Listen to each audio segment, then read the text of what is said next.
तो सुप्रभात दोस्तों, जैसा कि आप हमने देख ही रहे हैं कि आज हम बीएसएससी कार्यालय परिचारी यानी कि ऑफिस अटेंडेंट के लिए जीके का 50 क्वेश्चन करने वाले हैं, जो कि एग्ज़ाम में पूछे जाएंगे। पूछे भी गए हैं कुछ क्वेश्चंस। तो चलिए आगे बढ़ते हैं देरी नहीं करते हुए। तो लोकसभा के अध्यक्ष हैं ओम बिरला जी। कौन है? हाल ही में भी और लोकसभा के अध्यक्ष हैं ओम बिरला जी। अगला क्वेश्चंस, भारत में पहली बार कपड़ा मिल कब स्थापित हुआ? कहाँ स्थापित हुआ? यहाँ पे कहाँ होगा लेकिन कब आ गया है, कोई बात नहीं, कर लेते। तो भारत में पहली बार कपड़ा मिल कोलकाता में स्थापित हुआ। कहाँ? कोलकाता में 1818 ईस्वी में। कब हुआ था? कोलकाता में 1818 ईस्वी में। अगला क्वेश्चन देखते हैं।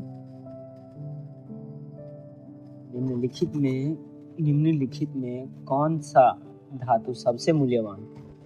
कौन सा धातु सबसे मूल्यवान है? तो सबसे मूल्यवान धातु है प्लेटिनम। क्या? प्लेटिनम। तो आगे बढ़ते हैं अगले सवाल की ओर। ब्रिटिश काल में पहला कॉलेज कहाँ स्थापित हुआ था?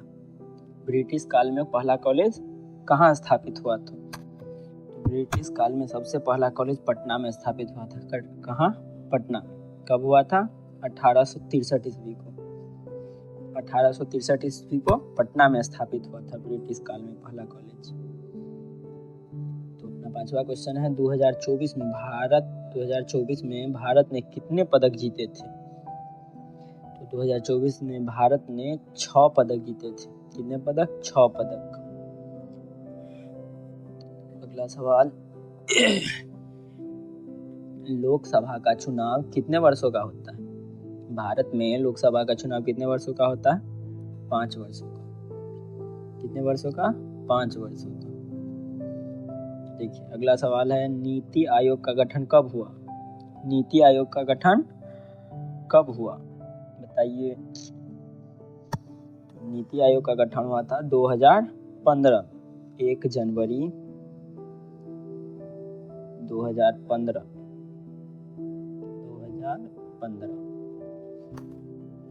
1 जनवरी 2015 को क्या हुआ था? नीति आयोग का गठन। अपना 8वां सवाल है, चंपारण सत्याग्रह के नेता कौन थे? चंपारण सत्याग्रह के नेता थे महात्मा गांधी। कौन थे? महात्मा गांधी। और महात्मा गांधी भारत कब आए थे? भारत आए 1915 ईस्वी में। महात्मा गांधी भारत कब आए? 1915 ईस्वी में। और उन्होंने असहयोग आंदोलन भी चलाया था। और 1915 में आए और 5 साल के बाद उन्होंने क्या चलाया? 1920 ईस्वी में असहयोग आंदोलन। असहयोग आंदोलन। महात्मा गांधी जी 1915 में भारत आए और 1920 में असहयोग आंदोलन चलाए थे। तो चंपारण सत्याग्रह के नेता भी वही रहे। देखिए, बेंजामिन नेतन्याहू किस देश के प्रधानमंत्री हैं? अगला सवाल है, बेंजामिन नेतन्याहू किस देश के प्रधानमंत्री हैं? तो option B, Israel. Benjamin Netanyahu Israel के प्रधानमंत्री हैं। कहाँ के?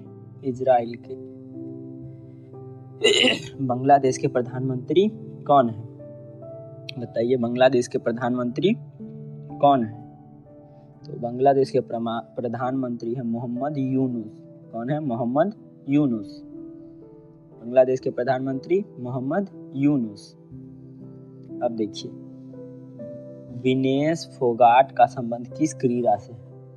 विनेश फोगाट जो कि एक खेल से संबंध रखने वाले व्यक्ति हैं, वो उनका संबंध किस खेल से है? तो विनेश फोगाट का संबंध है कुश्ती से। किस चीज से?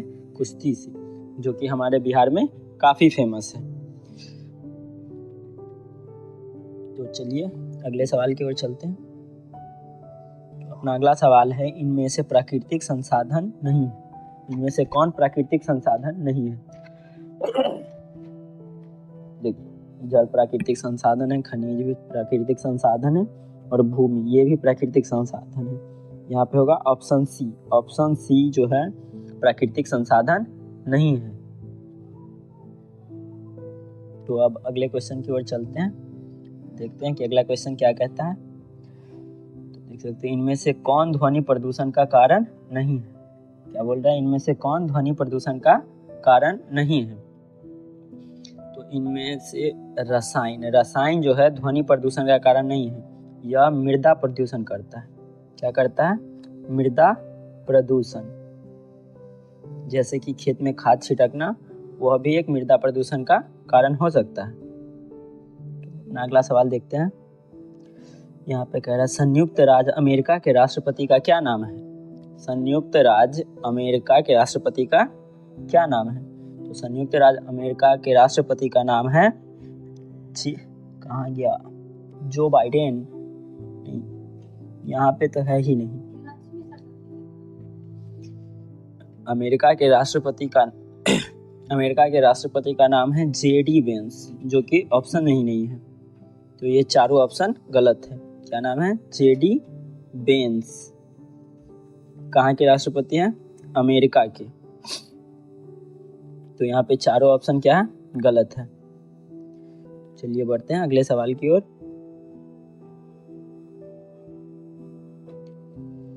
तो अपना 16वां सवाल है, राजग का पूरा नाम क्या है। राजग का पूरा नाम क्या है। तो राजग का पूरा नाम है राष्ट्रीय जनतांत्रिक गठबंधन। ऑप्शन ए, राष्ट्रीय जनतांत्रिक गठबंधन। अगले सवाल की ओर चलते हैं। बिहार की अर्थव्यवस्था किस पर आधारित है। तो बिहार की अर्थव्यवस्था आधारित है कृषि पर। किस पर, कृषि पर आधारित है। हाल ही में किए गए जनगणना के अनुसार 26% लगभग 26% कृषि पर आधारित है बिहार। किस चीज पर, कृषि पर 26%। नेपाल की राजधानी कहाँ है। नेपाल की राजधानी, यह सबसे आसान सा सवाल है। तो नेपाल की राजधानी है काठमांडू। कहाँ है, काठमांडू। देख सकते हैं कि कितना आसान सा सवाल है, जो कि आप लोग ऐसे ही पढ़ लिए होंगे, रील में भी देख लेते हैं आजकल। तो देखिए, निम्न में से कौन सी प्राकृतिक आपदा नहीं है। बोल रहा है कि निम्न में से कौन सी जो आपदा है वह प्राकृतिक नहीं है। बाढ़, वह भी एक प्राकृतिक आपदा है। भूकंप भी प्राकृतिक आपदा है। भूस्खलन भी प्राकृतिक आपदा है। रेल दुर्घटना, ऑप्शन डी, रेल दुर्घटना प्राकृतिक आपदा नहीं है। रेल दुर्घटना प्राकृतिक आपदा नहीं है, तो ऑप्शन डी। अगला सवाल देखिए, महिलाओं के लिए आरक्षण की व्यवस्था है। महिलाओं के लिए आरक्षण की व्यवस्था कहाँ है। तो पंचायती राज व्यवस्था में। महिलाओं के लिए आरक्षण की व्यवस्था कहाँ है, पंचायती राज व्यवस्था में। तो अपना अगला सवाल बोल रहा है कि 1857 के संघर्ष में बिहार के महान योद्धा थे। मतलब 1857 में जो संघर्ष किया गया था उसमें महान योद्धा कौन थे। उसमें महान योद्धा थे वीर कुंवर सिंह। कौन थे, वीर कुंवर सिंह। 1857 के महान योद्धा थे वीर कुंवर सिंह। तो 22 नंबर सवाल है, बिरसा भगवान का संबंध किस जनजाति से है। बिरसा भगवान मतलब आप कुछ भी समझ सकते हैं, लेकिन यहाँ पे बिरसा मुंडा होगा। बिरसा मुंडा का संबंध किस जनजाति से है। तो बिरसा मुंडा जनजाति से संबंध रखते हैं। कौन सी जनजाति से, मुंडा जनजाति से। इसी को बिरसा भगवान कर दिया गया है ताकि बच्चे थोड़ा कंफ्यूज हो जाए, इसी के लिए। तो बिरसा भगवान किस जाति से संबंध रखते हैं, मुंडा जनजाति से। 23 नंबर सवाल बता रहा है कि 2024 के ओलंपिक खेलों का आयोजन किस देश में हुआ था। क्या कह रहा है, 2024 के ओलंपिक खेलों का आयोजन किस देश में हुआ था। तो फ्रांस में हुआ था। कहाँ हुआ था, फ्रांस में। 2024 का ओलंपिक खेल कहाँ हुआ था, फ्रांस में। तो अगला सवाल कहता है कि संसार का सबसे बड़ा महादेश कौन सा है? संसार का सबसे बड़ा महादेश कौन सा है? तो संसार का सबसे बड़ा महादेश है एशिया, जिसके अंदर भारत आता है, भारत के अंदर बिहार, जिस बिहार में हम लोग रहते हैं। तो अगला सवाल है, भारत का केंद्रीय बैंक कौन सा है? भारत का केंद्रीय बैंक, तो भारत का केंद्रीय बैंक है भारतीय रिजर्व बैंक। भारतीय रिजर्व बैंक, ऑप्शन सी। और इसकी स्थापना कब हुई थी? 1 अप्रैल 1935 को। भारतीय रिजर्व बैंक की स्थापना कब हुई? 1 अप्रैल 1935 को।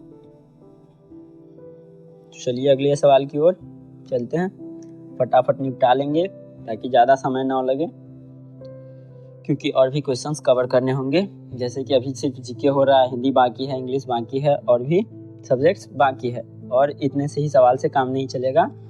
तो हम अभी सिर्फ 50 कर रहे हैं, उसके बाद 100 करेंगे। हो सकता है कि एक बड़ा मैराथन आए जिसमें 100-200 सवाल एक बार में कराया जाए, तो पहले आप इसी में सपोर्ट करिए। तो अगला सवाल देखते हैं कि 26 नंबर, 1942 में सचिवालय गोलीकांड कब हुआ था? बोल रहा है कि 1942 में जो सचिवालय गोलीकांड हुआ था वो कब हुआ था, मतलब साल दे दिया गया और क्या पूछ रहा है? डेट पूछ रहा है। तो 1942 में सचिवालय गोलीकांड हुआ था 11 अगस्त को। कब हुआ था? 11 अगस्त को। 11 अगस्त 1942। 1942 को कब हुआ था? सचिवालय में गोलीकांड, यानी कि सचिवालय में गोली चल गया था। तो अगला सवाल की ओर चलते हैं। तो 27 नंबर सवाल है अपना, भारत की स्वतंत्रता के बाद बिहार के प्रथम मुख्यमंत्री कौन थे? भारत जब स्वतंत्र हो गया उसके बाद सबसे पहले जो भारत के मुख्यमंत्री बने वो कौन बने? तो बने थे श्री कृष्ण सिंह। कौन बने थे? Shri Krishna Singh, option B. तो अगला सवाल देखते हैं। देखिए, जापान की मुद्रा क्या कहलाती है? जापान में जो मुद्रा है, जैसे कि भारत में हम लोग क्या बोलते हैं? रुपया। क्या बोलते हैं? रुपया। तो वैसे पूछ रहा है कि जापान की मुद्रा क्या कहलाती है? तो जापान की मुद्रा कहलाती है येन। क्या कहलाती है? येन, ऑप्शन डी। जापान की मुद्रा क्या कहलाती है? येन। तो अगला सवाल है, बिहार में प्रथम जू सफारी कहाँ स्थित है? पूछ रहा है कि बिहार में प्रथम जू सफारी कहाँ स्थित है? तो बिहार में प्रथम जू सफारी स्थित है राजगीर में। कहाँ स्थित है? राजगीर में। तो फटाफट हमने 29 सवाल कवर कर लिए, आगे भी जल्दी जल्दी कर लेंगे। इसके लिए अगला सवाल देखिए कि जल संसाधन का सबसे अधिक उपयोग किस काम में होता है? मतलब जल संसाधन जो, मतलब जल जो है उसका उपयोग सबसे ज़्यादा कहाँ किया जाता है? तो जल का सबसे अधिक उपयोग पेयजल के लिए, सिंचाई में, मछली पालन में, ऊर्जा उत्पादन में। सबसे ज़्यादा उपयोग होता है सिंचाई में, क्योंकि उतना जल, पेयजल जो है, हम लोग कितना पानी पी जाएंगे? जितना लिमिट है उतना ही पिएंगे, सभी लोग मिला करके भी पिएंगे तो भी। और सिंचाई, एक बार में बहुत सा पानी खेतों में चला जाता है सिंचाई के लिए। तो जल का सबसे अधिक उपयोग कहाँ होता है? सिंचाई में, कृषि के लिए। तो चलिए अपना अगला सवाल देखते हैं। अगला सवाल है, भारतीय संविधान में कितने मौलिक अधिकार हैं? ये एकदम बच्चों वाला सवाल है। भारतीय संविधान में कितने मौलिक अधिकार हैं? तो भारतीय संविधान में 6 मौलिक अधिकार हैं। पहले 5 थे या शायद 7 थे, लेकिन अभी 6 है।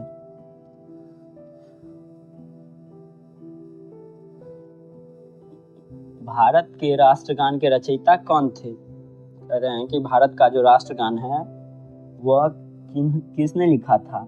मतलब भारत के राष्ट्रगान के लेखक कौन है? तो भारत के राष्ट्रगान के लेखक है रविंद्रनाथ ठाकुर, ऑप्शन बी।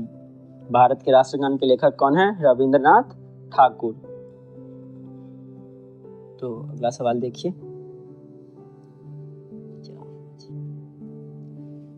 देखिए प्लासी का युद्ध कब हुआ था? क्या पूछ रहा है कि प्लासी का युद्ध कब हुआ था? प्लासी का युद्ध हुआ था 1757 ईस्वी में। कब हुआ था? 1757 ईस्वी में। क्या चीज हुआ था? प्लासी का युद्ध हुआ था 1757 ईस्वी में। अगला सवाल देखिए, भारत में कितने राज्य हैं? भारत में कितने राज्य हैं? सबसे आसान सवाल। भारत में कुल 28 राज्य हैं। कितने राज्य हैं? 28। भारत में 28 राज्य हैं। यहाँ पे पूछ रहा है भारत का राष्ट्रीय पक्षी क्या है? या तो बच्चों को भी पूछ लीजिएगा तो बता देंगे। तो भारत का राष्ट्रीय पक्षी है मयूर। क्या है? मयूर।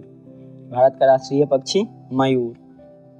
36 नंबर सवाल, निम्न में से कौन सी फसल खरीफ फसल नहीं है? यह भी 5वीं 6वीं क्लास में पढ़ाया जाता है, तो आप लोग आसानी से बता देंगे। वैसे इनमें से खरीफ फसल नहीं, कौन सी नहीं है? तो गेहूं जो है ठंडी के मौसम में होता है, जिसके लिए यह खरीफ फसल नहीं है।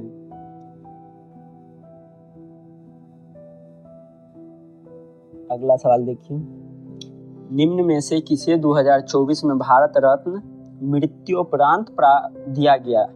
मतलब 2024 में भारत रत्न किसको दिया गया जो मर गए थे, मतलब जो अब नहीं रहे?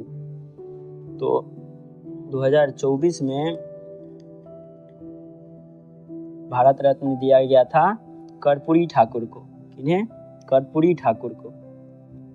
भारत रत्न किसे दिया गया 2024 में? कर्पूरी ठाकुर को। अब 38 नंबर सवाल, निम्न में से कौन सा वर्ण व्यवस्था में शामिल नहीं है? कह रहा है कि निम्न में से कौन सा वर्ण व्यवस्था में शामिल नहीं है? तो इसका आंसर होगा अंतज्य। क्या है? अंतज्य, सॉरी अंत्यज, अंत्यज, अंतज्य नहीं, अंत्यज। कौन सा वर्ण व्यवस्था में शामिल नहीं है? अंत्यज। कह रहा है सौर मंडल में कितने ग्रह हैं? सौर मंडल में कितने ग्रह हैं? तो सौर मंडल में 8 ग्रह हैं। पहले 9 थे, अब 1 कम हो गया, तो अब 8 ग्रह हैं। कह रहा है कि बिहार में फल की खेती अधिक मात्रा में नहीं होती है। फल की खेती अधिक मात्रा में नहीं होती है, मतलब बिहार में किस फल की खेती अधिक मात्रा में नहीं होती? हमारे यहाँ केला मिलता है, केला बहुत फेमस है, और यहाँ पे लीची भी हमारे यहाँ अच्छा खासा हो जाता है। आम के महीने में तो सभी लोग मजे ही करते रहते हैं। तो यहाँ पे सेब जो है ठंडा इलाका में होता है, तो वो जम्मू कश्मीर जैसे इलाके में होते हैं। तो बिहार में कौन सी फसल अधिक मात्रा में नहीं होती है? तो सेब अधिक मात्रा में नहीं होती है, ना के बराबर ही होता है। देखिए, अंतर्राष्ट्रीय महिला दिवस कब मनाया जाता है? अंतर्राष्ट्रीय महिला दिवस कब मनाया जाता है? अंतर्राष्ट्रीय महिला दिवस मनाया जाता है 8 मार्च को। कब मनाया जाता है? 8 मार्च को। तो फाइनली हमने 41 क्वेश्चन सॉल्व कर लिया है। अब कुछ ही क्वेश्चंस बाकी हैं और कुछ ही समय में हमने कवर कर लिया। 42 नंबर सवाल देखिए, बोल रहा है कि किसने कहा लोकतंत्र जनता के लिए और जनता द्वारा शासन है? किसने कहा था कि लोकतंत्र जो है जनता के लिए, जनता के हित में और जनता द्वारा शासन है? मतलब लोकतंत्र जो है जिस पर सिर्फ जनता राज करेगी, ना कि कोई नेता या प्रधानमंत्री या राष्ट्रपति, कोई नहीं राज करके कौन करेंगे? जनता राज करेंगे। तो यह बात किसने कही थी? अब्राहम लिंकन ने। किसने कही थी? अब्राहम लिंकन ने। तो चलिए अगला सवाल देखते हैं। तो अपना अगला सवाल है कि T20 विश्व कप 2024 का फाइनल किन 2 देशों के बीच हुआ था? T20 विश्व कप 2024 में जो फाइनल हुआ था वो किन 2 देशों के बीच हुआ था? वो हुआ था भारत और दक्षिण अफ्रीका के बीच। भारत और दक्षिण अफ्रीका के बीच, जो मैच हम लोगों ने बड़ी चाव से और अच्छे से देखा था। तो जिनको याद है कि कौन जीता और कितने रनों से जीता वह कमेंट करेंगे। तो 44 नंबर सवाल देखिए कि बाल गंगाधर तिलक का उपनाम क्या है या क्या था। बाल गंगाधर तिलक का उपनाम क्या था? तो बाल गंगाधर तिलक का उपनाम था लोकमान्य। क्या था? लोकमान्य। ऑप्शन डी, बाल गंगाधर तिलक का उपनाम क्या था? लोकमान्य। तो अगला सवाल देखिए, रेडियम की खोज, रेडियम जो है उसका खोज किसने किया था? रेडियम की खोज किसने किया था? तो रेडियम का खोज किया था मैडम क्यूरी ने। किसने? मैडम क्यूरी ने। रेडियम का खोज किसने किया? मैडम क्यूरी ने। अगला सवाल देखिए कि 46 नंबर सवाल, भारत में राष्ट्रीय आपातकालीन की घोषणा कब हुई? भारत में राष्ट्रीय आपातकालीन की घोषणा कब हुई? पहली बार भारत में राष्ट्रीय आपातकालीन की घोषणा हुई थी 1962 में। 1962 में पहली बार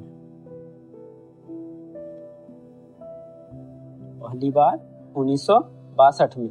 और यहाँ पे ऑप्शन में 1962 नहीं है, तो अब देखेंगे कि दूसरी बार कब हुई थी।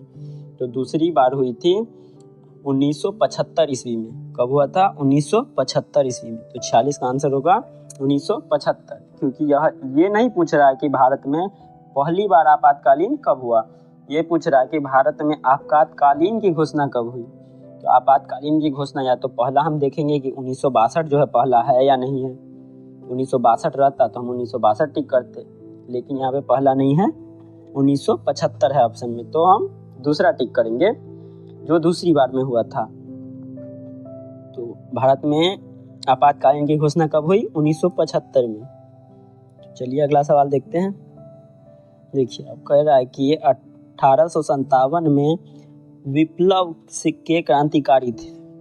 1857 में विप्लव के क्रांतिकारी कौन थे? तो 1857 में विप्लव के क्रांतिकारी थे बाबू कुंवर सिंह या फिर वीर कुंवर सिंह। कौन थे? वीर कुंवर सिंह, जिन्हें बाबू कुंवर सिंह के नाम से भी जाना जाता है। तो अगला सवाल देखते हैं। तो अपना 48 नंबर सवाल है, हर घर तिरंगा का प्राथमिक उद्देश्य क्या है? आपने देखा होगा बहुत सारे लोग स्टोरी भी लगाए हुए थे कि हर घर तिरंगा जो एक अभियान चलाया गया था उसका प्राथमिक उद्देश्य क्या था, कि मतलब हर घर तिरंगा लगाने का फायदा क्या होगा। तो हर घर तिरंगा का उद्देश्य था कि नागरिकों में देशभक्ति को मजबूत करना। क्या करना? नागरिकों में देशभक्ति को मजबूत करना। हर घर तिरंगा का मकसद था कि नागरिकों में देशभक्ति की जोरदार लहर हो और वह अपने देश के लिए अच्छे काम करे, जैसे कि कचरे को डस्टबिन में डालना, किसी की मदद करना और अन्य ऐसे काम जो दूसरों के लिए और अपने लिए अच्छा हो। तो आगे बढ़ते हैं। अब हमारा 48 सवाल हो गया। 49 नंबर सवाल बोल रहा है कि गंगा में प्रदूषण का कारण है। गंगा जो है सबसे बड़ा प्रदूषण होने का क्या कारण है? गंगा में इतना प्रदूषण क्यों होता है? शहरों का कचरा जो है शहरों का सभी गंगा में डालते हैं। जैसे कि कोई आदमी गया, चिप्स खा लिया और चिप्स का पैकेट कहाँ फेंक दिया? बीच पे फेंक दिया या फिर नहर या नदी के किनारे। इसी तरह जमा हो करके गंगा में सब जमा होते जा रहा है। तो शहरों का कचरा जाता है। मृतकों की राख, आप लोग देखे होंगे कि आपके दादा या दादी जब गुजर जाते हैं तो पंडित जी बोलते हैं कि गंगा में अस्थि विसर्जन करने से आत्मा को शांति या पुण्य की प्राप्ति होती है।